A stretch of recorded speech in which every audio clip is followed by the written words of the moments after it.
Shalom, brothers, and shalom, sisters. I'm Elder Nathaniel of Israel United in Christ.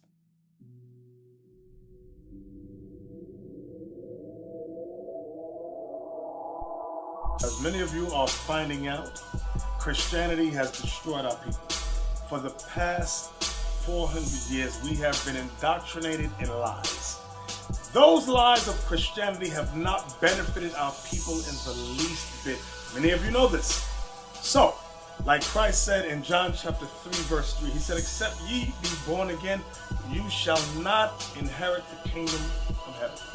So in order to inherit the kingdom of heaven, which shall be established on earth, you must be born again. What does that mean?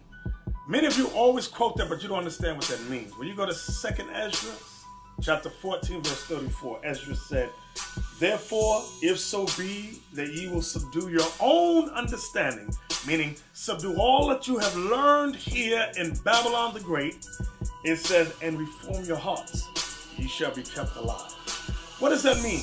Meaning you must be taught all over again, taught your nationality, taught why it is that we as a people went into slavery here in America. Who are we? What is the mystery of why this country, these nations have changed our nationality?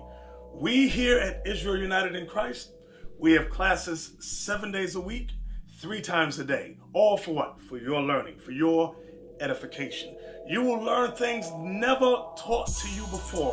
You will learn history. You will learn prophecy. And more importantly, you will learn the dynamics of what you need today to survive as a people.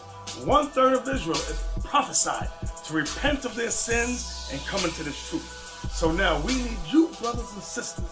Come, join us here at IsraelUnite.org. Go to our online classes and register. This is for you.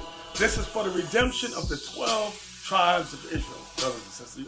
I hope you understand that.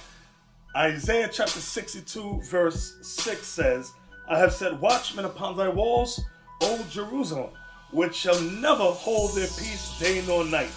Ye that make mention of the Lord, keep not silent." And brothers and sisters, we are not keeping silence. So come join us. Help us build this truth. Donate to us so that we can keep this truth on and on. Push it forward. Help us get this gospel out, because Christ said when this gospel is taught throughout the earth, then shall the end come. So with that, brothers and sisters, we say